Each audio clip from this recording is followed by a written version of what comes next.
서울 종로구 설인동과 중구 남대문로 일가를 잇는 청계천의 중심, 지금도 수많은 시민의 발길이 머무는 광통교를 직접 가보신 적이 있나요? 2005년 청계천 복원공사가 한창이던 어느 날, 공사 현장에서는 역사학계를 뒤흔든 경악스러운 발견이 일어납니다. 다리 밑바닥 준설 과정에서 600년 동안 어둠 속에 묻혀있던 거대한 석재들이 모습을 드러낸 것입니다. 그런데 그 석재들을 건져 올린 조사관들은 자신의 눈을 의심해야 했습니다. 평범한 다리의 기초석이라기엔 너무나 정교하고 화려한 구름 문양과 당초 무늬가 새겨져 있었기 때문입니다.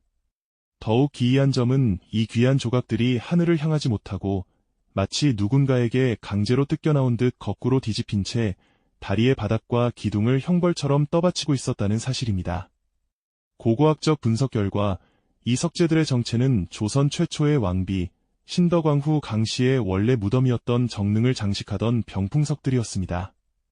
한나라의 국모를 모셨던 성물들이 왜 하필 백성들이 매일 밟고 지나가는 다리 밑바닥에 오물을 맞으며 처박히게 된 것일까요? 이 기괴한 풍경은 조선 초기 가장 화려하게 피어났으나 가장 비극적으로 지워져야 했던 한 여인과 그녀를 역사의 오점으로 규정한 한 남자의 지독한 인연을 증언하고 있습니다. 안녕하세요. 사료의 행간에 숨겨진 인간의 욕망과 서사의 충돌을 추적하는 채널입니다. 오늘 우리는 서울 종로구 설인동 148번지 일대 광통교라는 실제 장소에 새겨진 조선 왕조의 가장 서늘한 기록을 함께 살펴보려 합니다.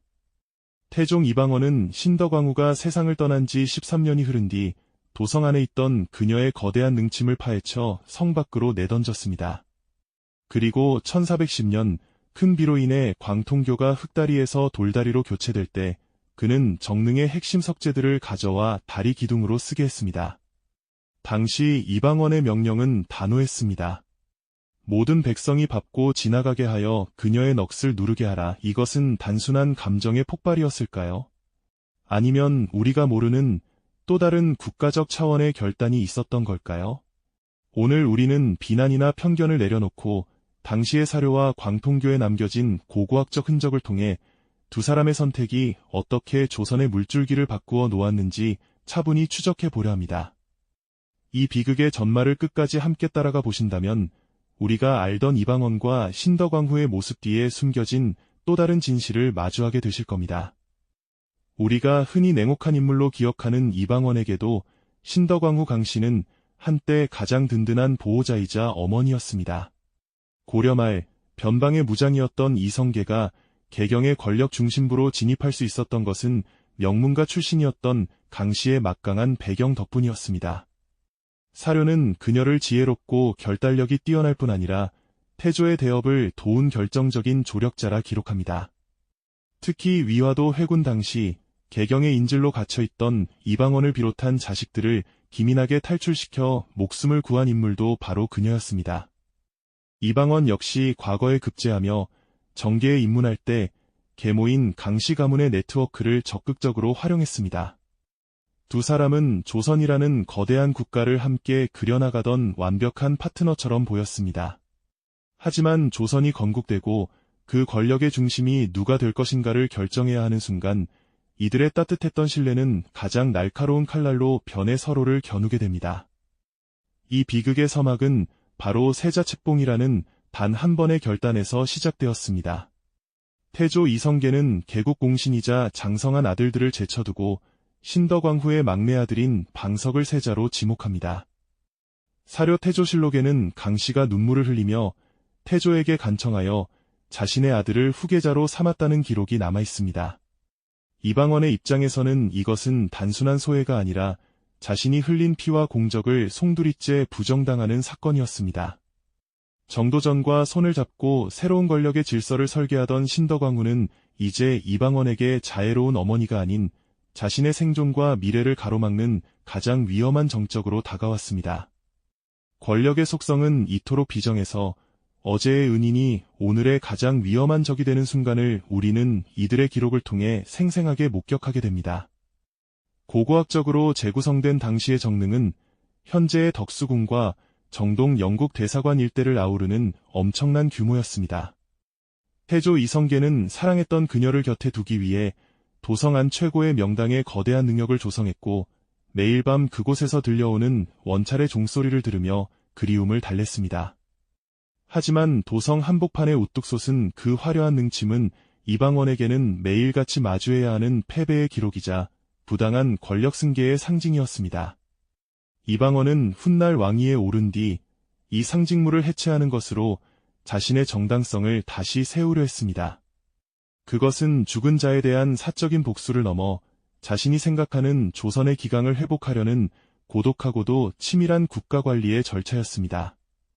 우리는 이제 신덕광후라는 인물이 가졌던 그 거대한 권력욕의 실체와 이방원이 왜 그녀를 왕비가 아닌 후궁의 예로 격화시킬 수밖에 없었는지 그 필연적인 이유들을 사료를 통해 하나씩 짚어보려 합니다. 역사는 승자의 기록이라 하지만 광통교 아래 거꾸로 뒤집힌 채 다리를 떠받치고 있는 저 묘석들은 우리에게 패배한 자의 숨겨진 목소리 또한 잊지 말라고 속삭이는 듯합니다. 조선의 문을 열었던 이 거대한 두 인물의 엇갈린 선택, 그 숨막히는 서사 속으로 여러분을 초대합니다. 이방원과 신덕광후 강씨의 첫 만남은 기록 이전의 한 시대의 거대한 결탁이었습니다. 당시 이성계는 동북면을 호령하던 전설적인 무장이었지만 중앙정계인 개경에서는 그저 변방에서 올라온 칼잡이라는 시선에서 자유롭지 못했습니다. 그런 그에게 화려한 날개를 달아준 존재가 바로 곡산 강씨 가문의 여인이었습니다. 오늘날 우리가 흔히 곡산이라고 하면 북한 지역의 생소한 지명으로 생각하기 쉽지만 당시 이 가문은 고려의 수도 개경에서 손꼽히는 명문 권문 세족이었습니다. 그녀와의 혼인은 이성계에게 단순한 가정을 꾸리는 것 이상의 의미였습니다. 그것은 개경의 복잡한 권력 지형도를 단숨에 파악하고 중앙의 고급 정보망에 접속할 수 있는 가장 확실한 정치적 플랫폼을 얻은 셈이었죠. 자, 여기서 시청자 여러분의 상상력을 자극할 장소가 하나 더 등장합니다. 바로 서울 종로구의 제동입니다. 흔히 헌법재판소가 있는 곳으로 유명한 제동은 조선시대부터 세도가들의 집터로 알려져 있습니다. 이곳은 신덕광후 강씨가 태조 이성계와 함께 생활하며 권력의 꿈을 키웠던 친가 쪽 기반과도 깊은 연관이 있습니다. 이방원 역시 어린 시절 변방 동북면에 있던 친어머니 한씨보다 개경에 머물던 계모 강씨와 더 많은 시간을 보내며 그녀의 세련된 정무감각을 곁에서 지켜보았습니다. 이방원에게 강씨는 한때 자신이 닮고 싶어 했던 개경의 공기를 가장 잘 이해하는 지적인 스승이자 든든한 울타리였던 것입니다. 하지만 이성계의 정치적 위상이 높아질수록 신덕광후 강씨의 내조는 점차 권력 설계로 진화하기 시작합니다. 사료는 그녀를 단순히 순종적인 아내가 아닌 이기의 순간마다 이성계를 독려하고 방향을 제시하는 전략가로 묘사합니다. 이화도 회군 당시에 긴박했던 순간을 떠올려 보십시오. 이성계의 가족들이 역적으로 몰려 몰살당할 위기에 처했을 때 이방원을 이끌고 피신을 주도한 이는 강씨였습니다. 그녀의 기민한 판단이 없었다면 훗날의 조선 왕조는 아예 존재하지 못했을 것입니다. 이때까지만 해도 이방원과 강씨는 생사를 함께하는 완벽한 동지였습니다. 이방원은 그녀의 지혜를 존경했고 강씨는 이방원의 과감한 실행력을 믿었습니다. 그러나 1392년 조선이 건국되고 강씨가 왕비의 자리에 오르며 두 사람 사이에는 돌이킬 수 없는 균열이 생기기 시작합니다. 신덕광후에게는 한 가지 치명적인 약점이 있었습니다. 바로 자신보다 장성하고 공이 큰 전처 한씨 소생의 아들들이었습니다. 그녀는 자신이 낳은 어린 아들들인 방번과 방석의 미래를 보장받고 싶어 했습니다. 여기서 그녀의 무서운 결단력이 발휘됩니다. 그녀는 이성계의 총애를 지렛대 삼아 당대 최고의 지략가인 정도전과 손을 잡습니다. 공은 이방원이 세웠으나 나라는 어린 세자가 다스려야 한다는 명분을 만들어내기 시작한 것이죠. 사료 태조실록에는 이성계가 세자 자리를 고민할 때 신덕광후가 곁에서 눈물을 흘리며 호소했다는 대목이 나옵니다. 이 눈물은 단순한 슬픔이 아니라 자신의 가문과 소생들을 권력의 정점에 세우려는 고도의 정치적 승부수였습니다. 결국 이성계는 자신의 손으로 직접 정적들을 제거한 다섯째 아들 이방원을 배제하고 11살에 불과한 막내 방석을 세자로 지목합니다. 이방원의 입장에서는 하늘이 무너지는 배신감이었습니다. 한때 자신을 지켜주던 계모의 지혜가 이제는 자신의 목을 겨누는 칼날이 되어 돌아온 것입니다. 이방원은 이때부터 신덕왕후를 어머니가 아닌 자신의 몫을 가로챈 찬탈자로 인식하기 시작했습니다. 그는 그녀의 배후에 있는 곡산 강씨 가문의 세력과 정도전의 신권 정치가 결합하여 자신을 고립시키려 한다는 사실을 간파했습니다. 이제 두 사람 사이에는 더 이상 타협의 여지가 없었습니다. 한 명은 죽어야 끝나는 잔혹한 권력 게임이 시작된 것입니다. 1396년 8월 조선의 첫 번째 국모 신덕왕후 강씨가 세상을 떠났을 때 태조 이성계는 전례 없는 파격적인 결단을 내립니다. 원래 왕릉은 도성 박십리 약 4km 이외의 장소에 조성하는 것이 국법이었으나 이성계는 사랑하는 아내를 차가운 성 밖으로 보낼 수 없다며 자신의 침전에서 가장 가까운 곳에 묘자리를 잡았습니다. 그곳이 바로 오늘날 우리가 덕수궁과 정동길이라 부르는 서울의 심장부입니다. 당시의 정릉은 지금의 규모와는 비교도 할 수 없을 만큼 거대했습니다. 현재의 서울 중구 정동 내번지 일대인 덕수궁 전체를 시작으로 영국 대사관, 서울시청 별관, 그리고 정동교회와 이화여고 부지까지를 모두 아우르는 광활한 땅이 오직 한 여인을 위한 안식처였습니다. 오늘날 정동의 고즈넉한 돌담길을 걷거나 대사관 주변의 한적한 거리를 지날 때 우리가 밟고 있는 그 땅 전체가 사실은 거대한 능력의 일부분이었다는 사실은 시각적으로 상상하기조차 어렵습니다. 이성계는 이곳에 웅장한 능침을 세우고 바로 곁에는 그녀의 명복을 빌기 위한 원찰인 흥천사를 세웠습니다. 사료는 태조가 궁궐 창문을 열면 정릉이 바로 내려다 보이게 했고 흥천사에서 들려오는 종소리가 궁궐의 담장을 넘어 자신의 귀에 닿아야만 비로소 수절을 들었다고 전합니다. 이성계에게 정동은 죽은 아내와 매일 만나는 지독한 사랑의 공간이었지만 그 종소리가 도성에 울려 퍼질 때마다 누군가의 가슴 속에는 차가운 얼음 송곳이 박히고 있었습니다. 바로 이방원이었습니다. 당시 이방원의 집은 정릉에서 그리 멀지 않은 곳에 있었습니다. 그는 매일 아침 도심 한복판을 차지하고 이새를 떨치는 계모의 무덤을 바라보며 궁궐로 향해야 했습니다. 이방원에게 정릉은 단순한 묘지가 아니었습니다.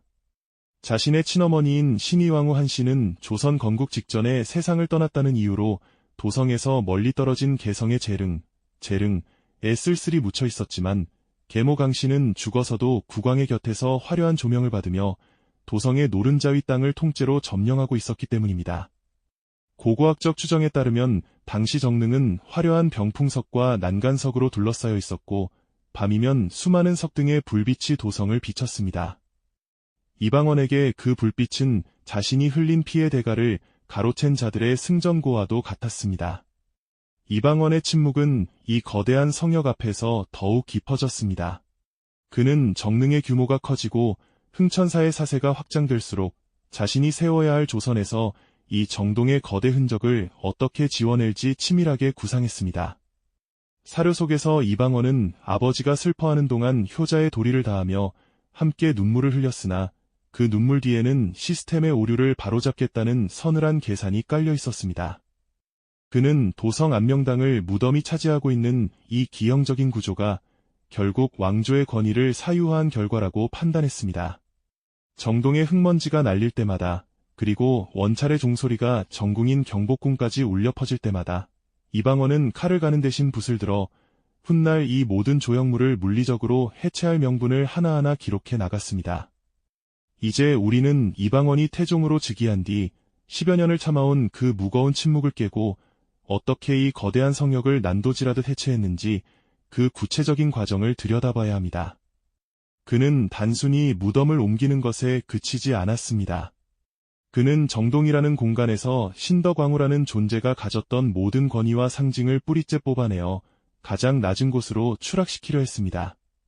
사랑의 이름으로 세워진 정동의 웅장한 능침이 증오의 이름으로 청계천의 차가운 물길 아래 깔리게 되는 그 비정한 반전의 역사가 시작됩니다.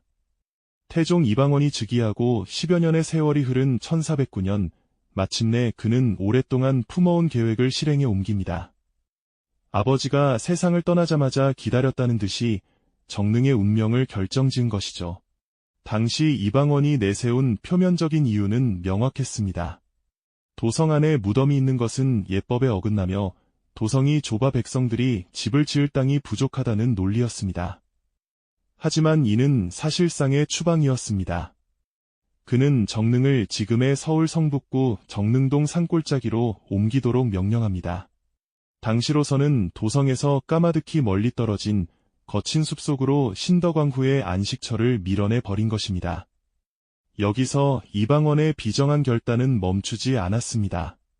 능을 옮기면서 무덤을 보호하던 병풍석과 화려한 성물들을 모두 지상으로 끌어올렸습니다.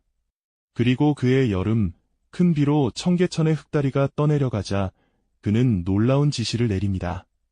정릉의 석재들을 가져다 광통교를 만드는 데 써라. 오늘날 서울 중구 남대문로 일가와 종로구 설인동 사이를 잇는 바로 그 광통교입니다. 이방원은 정교한 구름 문양과 당초 무늬가 새겨진 묘석들을 일부러 거꾸로 뒤집어 다리의 기초와 기둥으로 박아넣게 했습니다. 백성들이 오물을 버리고 수만 명의 발길이 매일같이 그 위를 짓밟고 지나가게 만든 것입니다. 한때 국왕이 그토록 사랑했던 여인의 마지막 안식처는 그렇게 도성의 바닥으로 내려앉았습니다. 이 사건은 조선 왕실의 질서를 바로잡으려는 이방원의 강력한 의지의 표출이었습니다. 그는 신덕왕후를 왕비가 아닌 후궁의 지위로 강등시켰습니다. 사료는 이후 200년이 넘는 시간 동안 신덕왕후가 조선 왕실의 정식 제사 목록에서 제외되었음을 기록하고 있습니다. 우리가 지금 정동의 고즈넉한 돌담길을 걷거나 청계천의 물소리를 들을 때 마주하는 풍경들은 사실 이처럼 처절했던 권력의 부정과 기록의 말살이 남긴 상흔입니다. 이방원은 물리적인 무덤뿐만 아니라 사람들의 기억 속에서도 그녀를 정통이 아닌 자로 각인시키려 했던 것입니다. 사랑의 이름으로 세워진 도성의 성역은 그렇게 증오의 이름으로 다리 밑바닥에 박제되었습니다. 하지만 역사의 생명력은 끈질겼습니다. 훗날 현종대에 이르러서야 그녀는 다시 왕비의 지위를 회복하고 정식으로 모셔지게 됩니다. 2005년 청계천 복원공사 중에 극적으로 발견된 광통교의 뒤집힌 성물들은 승자가 기록으로 감추려 했던 패자의 슬픈 역사를 600년 만에 세상 밖으로 드러냈습니다. 지금 이 순간에도 광통교 아래에는 뒤집힌 채 흐르는 물을 받아내고 있는 화려한 조각들이 남아 있습니다. 이방원이 구축한 철저한 질서와 신덕왕후가 꿈꿨던 야망의 흔적은 그렇게 서울이라는 거대한 도시의 층위 속에 겹겹이 쌓여 오늘날 우리에게 말을 걸고 있습니다. 오늘 우리는 서울 청계천과 정동이라는 익숙한 공간 뒤에 숨겨진 이방원과 신덕왕후의 엇갈린 운명을 추적해 보았습니다. 권력은 한때의 영화를 약속하지만 그 대가로 치러야 했던 비정한 선택들은 이처럼 돌 위에 그리고 사료의 행간 속에 지워지지 않는 기록으로 남습니다. 여러분이 다음에 청계천 광통교를 지나게 된다면 발밑에 깔린 그 화려한 문양들을 한번 더 눈여겨보시기 바랍니다.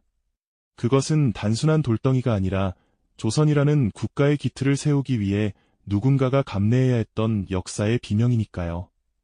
조선 왕조의 설계도를 둘러싼 이 비정한 투쟁은 여기서 끝이 아닙니다. 이방원은 계모를 밀어내고 시스템을 장악했지만 이제 그 칼날은 다시 자신의 아버지 태조 이성계를 향하게 됩니다. 아버지는 왜 아들에게 활시위를 당겨야만 했을까요? 다음 시간에는 함흥차사라는 이름 뒤에 숨겨진 부자 간의 처절한 전쟁과 그 속에 감춰진 미스터리를 정밀하게 해부해 보겠습니다. 사료가 증언하는 그 서늘한 진실의 현장으로 다시 여러분을 초대합니다.